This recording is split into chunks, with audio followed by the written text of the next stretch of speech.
오늘 계명대로 사랑할 것이다 라는 제목을 가지고 같이 말씀을 나눠보도록 하겠습니다.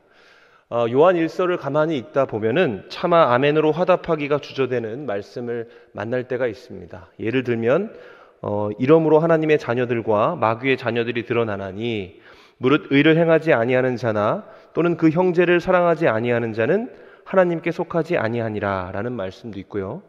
또 보면 우리는 형제를 사랑함으로 사망에서 옮겨 생명으로 들어간 줄을 알거니와 사랑하지 아니하는 자는 사망에 머물러 있느니라 라는 말씀도 있습니다. 이 말씀대로라면 사랑하지 않는 사람은 하나님께 속한 사람도 아니고 여전히 사망 가운데 머물러 있는 것이 됩니다. 그리고 이 말씀대로 자신을 적용해서 나는 그렇게 사랑하고 있고 그렇게 하나님께 속해 있다고 자부할 수 있는 사람은 우리 가운데 많지 않을 것이라고 생각합니다. 사도 요한이 이 서신을 쓰던 당시에 초대교회의 상황은 매우 좋지가 않았습니다. 시간이 흘러가면서 성도들을 하나로 묶었던 그 사랑의 띠가 좀 느슨해졌기 때문에 그렇습니다. 여기에 엎친 데 덧친 격으로 그 느슨한 틈 사이로 각종 이단과 거짓 교사들의 가르침이 침투하기 시작하면서 성도들 사이에 분쟁과 분열이 더욱 가열차게 진행이 되었습니다.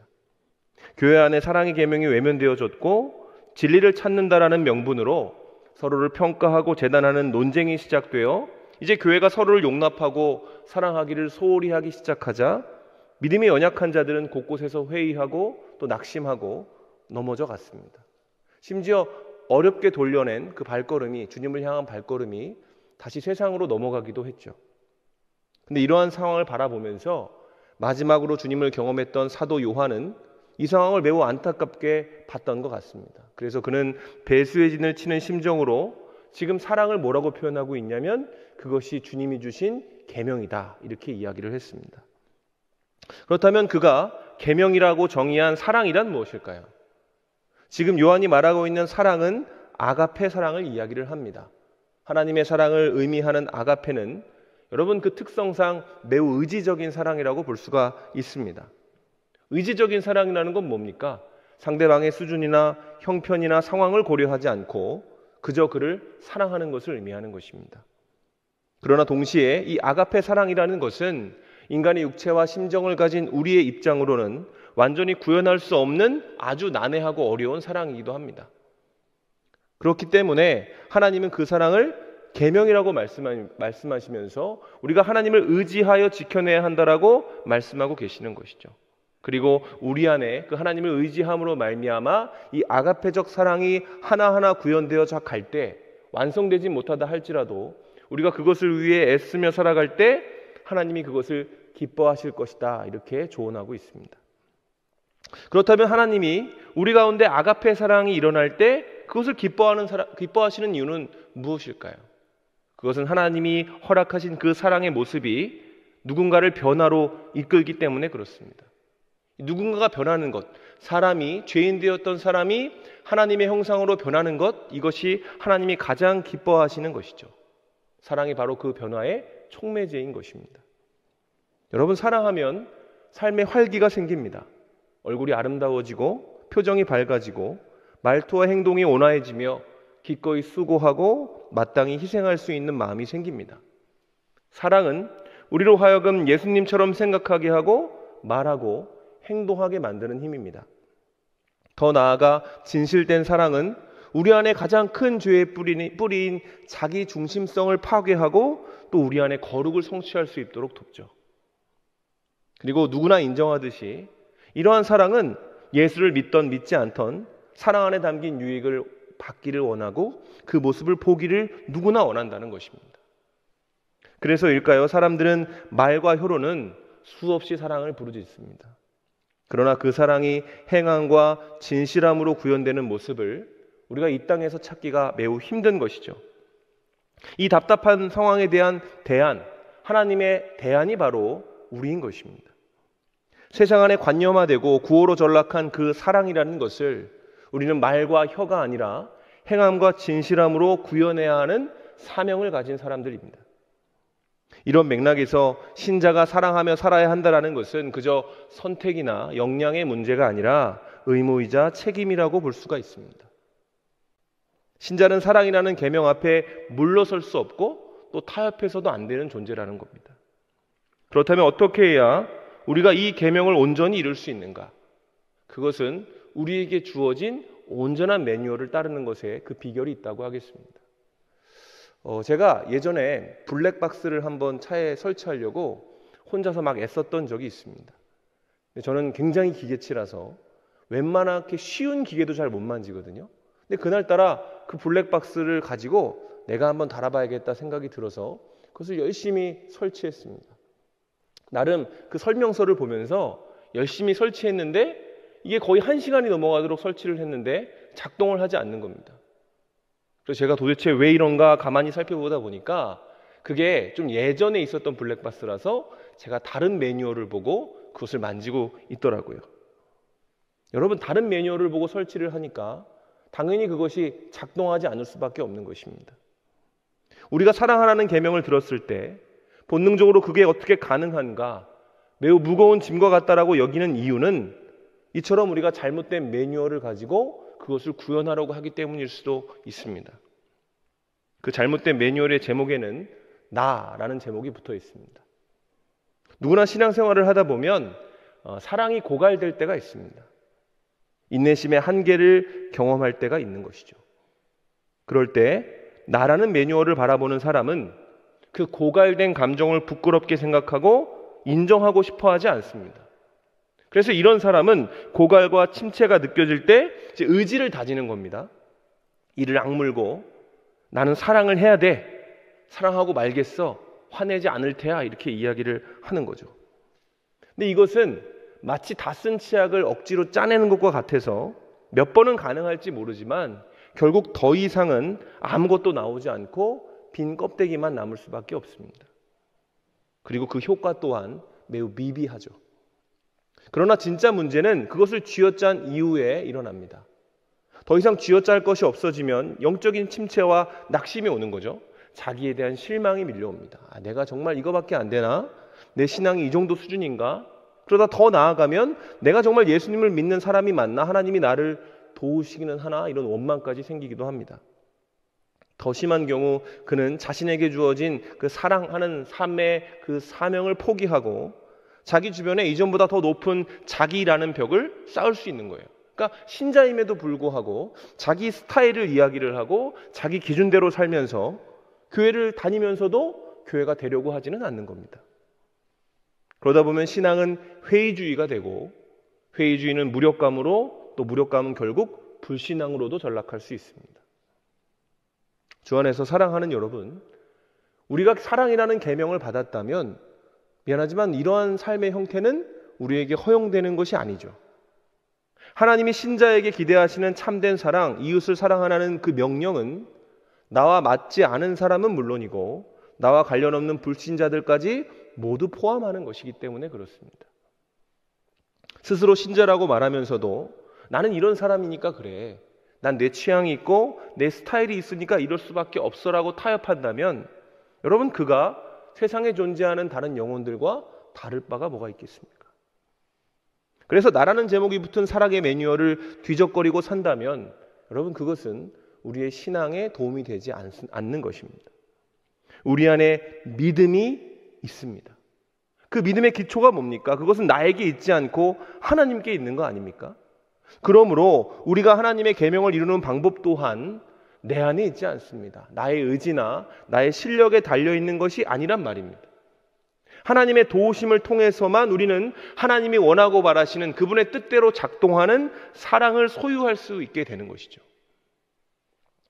그러므로 신앙생활 가운데 만약 사랑의 고갈을 느낀다면 우리가 가장 먼저 해야 할 일은 의지를 고취시키고 자신을 반성하기 이전에, 이를 악물기 이전에 우리가 해야 하는 일이 뭐냐고 물어본다면 그것은 인정하는 겁니다.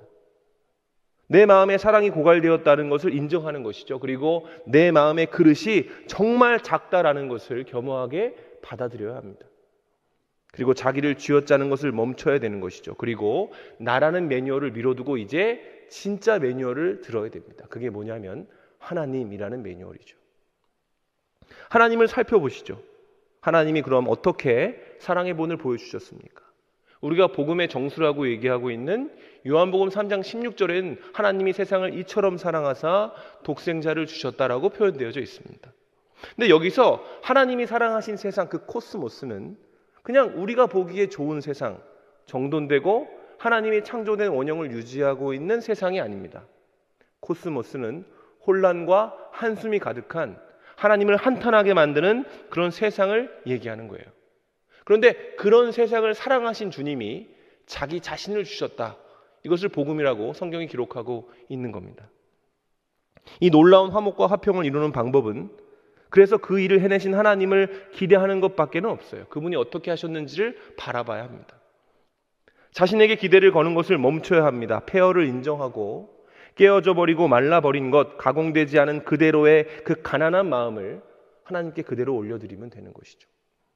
내 힘과 결심 약하여 늘 깨어지기 쉬우니 주 형상대로 구원해 날 받으옵소서. 내 모습 이대로 주 받으옵소서. 날 위에 돌아가신 주 날 받으옵소서. 우리 안에 고갈을 느낄 때 우리가 할 수 있는 찬양은 이런 겁니다. 하나님, 내가 주님이 원하시는 모습이 아닌 것 같습니다. 내 수준과 내 실력도 형편없는 것 같습니다. 그러나 사랑의 주님이 나를 받아주실 것을 믿습니다. 그리고 이러한 태도에 대한 하나님의 반응이 오늘 말씀 20절에 이렇게 기록되어져 있습니다. 이는 우리 마음이 혹 우리를 책망할 일이 있어도 하나님은 우리 마음보다 크시고 그 모든 것을 아시기 때문이라. 이것을 좀 더 이해하기 편하기 위해서 세번역 성경을 읽으면 이렇게 번역되어져 있습니다. 우리가 마음의 가책을 받는 일이 일지라도 우리는 그렇게 될 것입니다. 확증하고 있죠? 그리고 하나님이 우리 마음보다 크시고 또 모든 것을 알고 계시기 때문입니다. 여러분, 우리는 내가 아니라 하나님을 믿는 사람이죠. 하나님은 우리의 실패를 계수하는 분이 아니십니다. 하나님이 내 마음 깊이 있는 그 중심을 보시는 분이라는 것을 우리는 알고 있습니다. 우리의 행동이 어떤 것과 상관없이 하나님 우리 깊숙한 곳에서 내가 정말로 하고 싶고 정말로 이루고 싶은 것이 무엇인지 그 중심을 보시는 분이십니다. 그래서 하나님은 우리가 망가뜨린 것에 대해 관심이 매우 많으시죠. 그리고 나아가 당신의 능력을 대어서 그 망가진 부분을 고쳐주고 싶어 하시는 분이십니다. 우리가 망가지고 엉망이 된 어떤 관계를, 내 안의 심령을, 그 말라 비틀어진 사랑을 하나님 앞에 들고 가서 하나님, 이게 이렇게 망가졌습니다. 어떻게 하죠? 물으실 때 하나님은 어김없이 방법을 주시겠노라고 지금 말씀하고 계신 거예요. 내 의지로 사랑하려고 했을 때 그 사랑의 고갈은 무엇의 동기가 됩니까? 우리가 가지고 있는 그 신앙에 대한 의심과 회의의 동기가 됩니다. 그러나 우리가 하나님을 의지할 때 고갈은 오히려 기회가 될 수도 있습니다. 하나님의 은혜를 경험할 수 있는 기회. 성도의 마음 그 가운데 그 사랑하라는 계명에 대한 책임과 그것을 지키지 못했다는 죄책감이 존재한다면 여러분, 그것은 좌절하거나 포기해야 될 이유가 아닙니다. 오히려 그것은 자기 안에 존재하는 그 부끄러움과 가책을 통해 우리가 감사해야 되는 일이에요. 왜 그렇습니까? 그런 마음이 든다면, 내 마음에 사랑이 없는 문제가 그토록 심각하게 느껴진다면 그가 바로 신자라는 증거이기 때문에 그렇습니다. 그러나 거기서 머물러 있으면 안 되고 한 발 더 나아가야 되는 거죠. 그게 뭡니까? 하나님을 의지하는 겁니다. 하나님이 어떤 분이십니까? 그는 상한 갈대를 꺾지 않으시고 꺼져가는 등불을 끄지 않으시는 분이라고 성경이 이야기를 합니다. 이 말씀의 핵심은 뭡니까? 그분의 성품이 자비와 긍휼의 하나님이시고 은혜로우신 우리 아버지이시라는 것을 얘기하는 것이죠. 그러므로 우리가 사랑하는 데 실패했을 때 우리가 가장 먼저 해야 될 일은 나의 작음을 기꺼이 인정하고 그분의 크심과 능력을 곰곰이 묵상하는 것입니다. 여러분, 우리는 인정해야 됩니다. 신자는. 우리는 대단한 존재가 아니죠. 세상이 말하는 것처럼 우리가 세상의 중심이라 볼 수 없습니다. 우리가 겉으로는 어떻게 보일지 몰라도 우리 중심은 너무나도 깨지기 쉬운 질그릇에 불과합니다. 인간이 많은 것을 만들어낸다 할지라도 인간에게는 창조의 능력이 존재하지 않습니다. 유지하고 보존할 힘도 없습니다. 사랑의 씨앗이 우리 안에는 없습니다. 우리는 구제불능이라고 성경이 이야기하고 있습니다. 그러나 이러한 막막함에도 불구하고 주님이 당신의 사랑, 그 고고한 계명을 우리에게 내미시는 이유는 여러분 우리에게 좌절과 절망을 경험하게 하기 위함이 아니겠죠? 사랑의 하나님이 그 계명을 우리에게 주시는 것은 당신이 그것을 이뤄내겠다라고 우리에게 약속하고 계시는 것입니다. 그리고 그 능력이 행함과 진실함으로 우리의 역사 가운데 구현된 것이 뭡니까? 바로 예수 그리스도입니다. 하나님의 사랑은 말과 혀로만 전해지지 않았습니다. 하나님의 사랑은 예수 그리스도 안에 있는 그 행함과 진실함으로 성취된 사랑입니다. 그래서 요한일서 4장 19절에서는 이것을 이렇게 담대하게 선포하죠. 우리가 사랑함은 그가 먼저 우리를 사랑하셨습니다. 우리가 시작한 게 아닙니다. 하나님이 먼저 시작하셨다는 얘기입니다. 하나님이 우리에게 사랑하라는 명령을 주신 이유는 여러분 우리에게 무거운 짐을 지고 그 짐에 짓눌리라고 해주신 게 아니라는 거예요. 하나님은 우리 곁에 오셔서 우리를 위해 모든 것을 버리시고 모든 것을 참아내시고 모든 것을 만들어내신 분이시죠. 그래서 복음인 겁니다. 복음은 희망이 있는 자들에게 선포되어지는 것이 아니라 희망이 없다고 하는 사람들에게 선포되어지는 구원의 지푸라기와 같은 거예요. 놀랍게도 지푸라기인 줄 알고 잡은 그것이 생명줄이라는 거죠. 때문에 사랑의 계명을 지켜야 된다는 생각이 내 마음속에 들 때, 내가 신앙생활 그래도 오래 했는데 내 마음에 아직도 내가 너무 많아서 마치 내 모습이 가시나무와 같이 느껴진다 할지라도 그때 우리가 해야 하는 것은 이 가시나무 덤불을 어떻게 치울까가 아니라 우리의 농부 되시는 예수님께 우리의 마음을 내어 드려야 되는 겁니다. 주님을 묵상해 보는 겁니다. 용서할 수 없을 때 우리는 어떻게 해야 될까요? 에베소서 4장 32절은 이렇게 얘기하죠. 서로 친절하게 하며 불쌍히 여기며 서로 용서하기를 하나님이 그리스도 안에서 너희를 용서하심과 같이 하라. 하나님이 그리스도 안에서 우리를 용서하신 것처럼 용서하라 이렇게 이야기합니다. 하나님이 우리를 얼마나 용서해 주셨습니까? 베드로가 물었죠. 어디까지 용서해야 됩니까? 그러니까 주님의 답이 뭡니까? 무한대로 용서해라 이렇게 말씀하셨습니다. 그리고 그 용서의 수혜자가 지금 우리 안에 있는 여기 예배당 안에 있는 모든 사람 아니겠습니까? 우리는 어떤 죄악을 저질렀고 하나님이 우리의 마음 깊숙한 곳을 살핀다면 우리는 도대체 어떤 벌을 받아야 되는 사람입니까? 그리고 그 은혜 가운데 우리는 입술로 나는 이제 새로운 피조물이라고 이야기를 하지만 여러분 그렇다고 해서 우리가 올챙이 시절을 잃을 만큼 성숙해 있습니까? 그렇지 않습니다. 우리는 절망적인 죄인의 모습이었고 지금도 그 잔재 안에서 허우적거리고 있습니다. 그럼에도 불구하고 예수 그리스도께서 예수 그리스도 안에 우리를 있게 해주신 거예요. 그래서 그리스도 안에 있는 자에게는 결코 정죄함이 없다. 성경이 이렇게 얘기하는 겁니다. 왜요? 그리스도 예수 안에 있는 생명의 성령의 법이 죄와 사망의 법에서 우리를 해방했기 때문에 그런 것이죠. 그리스도의 사랑과 그 은혜로 말미암아 주홍과 같이 붓던 나의 죄가 흰눈처럼 하얗게 여겨지게 된 것입니다. 하나님은 그것을 없다 해주실 만큼 우리가 의롭다 칭함을 얻는 존재가 된 것입니다. 내가 받은 용서의 깊이를 아는 만큼 그래서 그리스도 안에서 우리는 누군가를 용서할 수 있게 되는 것이죠. 또 인내할 수 없을 때는 어떻게 해야 됩니까? 베드로후서 3장 9절은 이렇게 이야기를 하죠. 오직 주께서는 너희를 대하여 오래 참으사 아무도 멸망하지 아니하고 다 회개하기에 이르기를 원하시느니라. 이게 베드로가 썼잖아요. 근데 베드로는요 누구보다 예수님의 오래 참으심에 대한 묵상이 있던 사람이었던 것 같습니다. 베드로가 제일 못났었잖아요. 베드로가 제일 많이 잘못했고 베드로가 하나님께 다가갈 수 없는 큰 실책을 저질렀던 사람 아닙니까? 근데 여러분 베드로는 담대하게 얘기하고 있습니다. 주께서는 우리를 오래 참으신다고. 그가 원하시는 것이 아무도 멸망하지 아니하고 모두 회개하기에 이르는 것이다.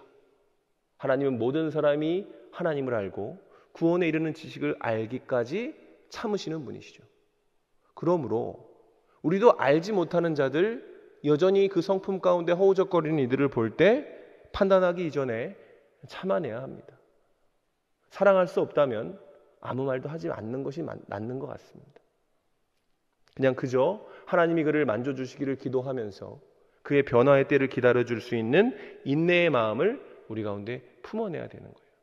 사랑하려고 하기보다 미워하지 않으려고 애쓰는 것이 어쩌면 우리에게 더 빠른 지름길일 수도 있습니다. 품어낼 수가 없습니까? 로마서 5장 8절에서 이렇게 얘기합니다. 우리가 아직 죄인 되었을 때에 그리스도께서 우리를 위하여 죽으심으로 하나님께서 우리에 대한 자기의 사랑을 확증하셨느니라. 여러분, 하나님이 우리를 사랑하신 이유는 우리가 사랑받을 만한 존재였기 때문이 아니죠. 결코 아닙니다. 우리는 예수님의 목숨값으로 살아갈 만한 가치가 없는 존재였죠.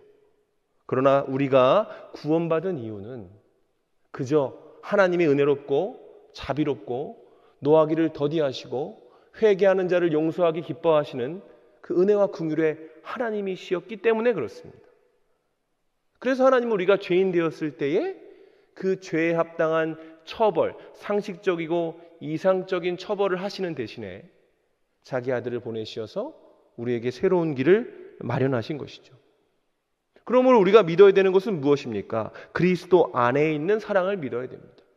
그리스도 안에 있는 그 사랑의 깊이, 모든 것을 참으며 모든 것을 믿으며 모든 것을 바라며 모든 것을 견뎌낼 수 있는 그 사랑의 깊이와 수준에 기대어서 우리가 주님을 바라보고 나 자신을 돌아봐야 한다는 것이죠.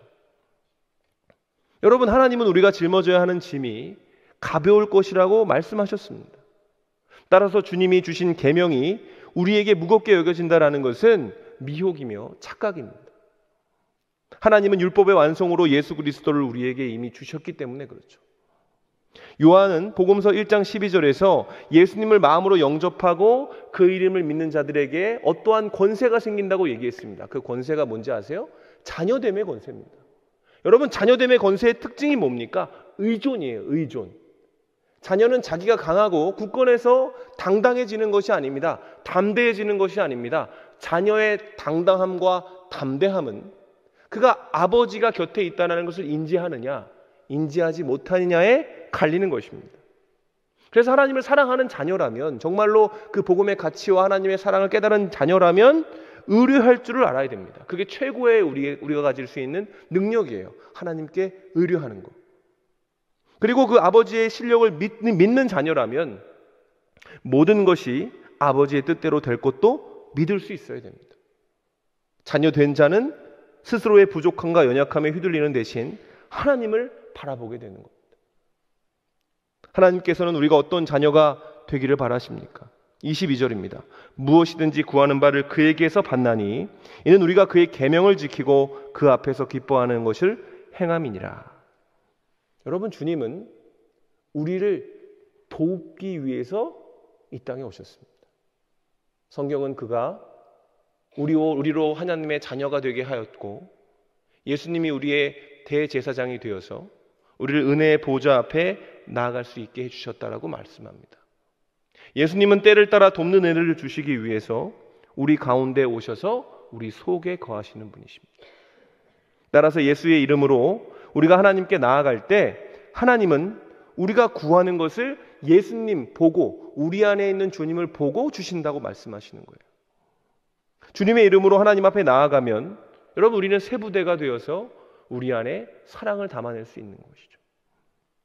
하나님의 나라와 그의 의를 구할 수 있는 성도가 되고 그분의 뜻이 하늘에서 이루어진 것처럼 이 땅에서 이루어지는 것을 간절히 바라면서 내가 가지고 있는 열심과 내가 가지고 있는 은사를 가지고 나를 자랑하고 나를 드러내기 위해 신앙생활하는 것이 아니라 하나님께 영광 올려드리기 위해서 기꺼이 교회가 될 수 있는 동력을 소유하게 되는 것입니다. 말씀을 마무리하겠습니다. 오늘 이 사랑의 계명을 우리가 가지고 있습니다. 물론 이 무게가 우리의 거친 삶과 세상 가운데 우리가 신자로 살아가는 것 자체에 거추장스럽고 매우 무겁게 여겨질 때가 있다는 것을 압니다. 그러나 여러분, 하나님의 사람이라면 생긴 대로 살면 안 되는 것이죠. 우리에게 사명이 있다는 것을 알아야 됩니다. 그 사명은 그저 무언가 가시적인 것을 세워나고 이 땅에 업적을 남기는 것보다 더 깊고 고고한 것입니다. 바로 우리 안에 이 세상 가운데 말세의 사랑이 식어진다라고 말씀하셨는데 그 식어지는 사랑의 장작을 지피는 하나님의 백성이 바로 우리가 되어야 합니다. 그리고 이 계명을 이뤄내고자 하신다면 더 이상 내 방식이 아니라 하나님의 방식대로 해야 하는 것입니다. 예수 그리스도를 바라보는 것, 예수님을 의지하고 그분께 도움을 청하는 것, 그분을 의지하는 것, 우리가 예수님 그 자체를 내 마음의 소원으로 품고 하나님 앞에 나아간다면 긍휼하신 우리 아버지께서는 기꺼이 때를 따라 돕는 은혜를 우리에게 부어주실 것이고, 우리가 그 은혜를 힘입어 비로소 주님처럼 사랑하는 것을 흉내낼 수 있는 수준이 될 때 우리는 주님의 도우심으로 말미암아 그의 계명을 결국 성취하게 되는 아름다운 주님의 교회가 될 줄로 믿습니다. 그런 은혜 가운데 살아내시기를 주님의 이름으로 축원합니다.